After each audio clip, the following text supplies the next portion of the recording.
მე სასიამოვნოდ განსაკუთრებული დავრჩი თუ რა მიღწევებს აქვს ადგილი აქაურ სამხედრო ინდუსტრიაში და კონკრეტული ასე ვთქვათ თანამშრომლობის მიმართულებებიც კი აღნიშნეთ უკვე დღეს.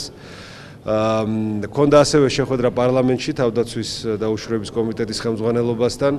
გარდა სამხედრო თანამშრომლობისა ვისაუბრეთ ბუნებრივ სტრატეგიულ თანამშრომლობაზე და პარტნიორობაზე ჩვენ ორ ქვეყანას შორის, ვისაუბრეთ სტრატეგიულ პროექტებზე.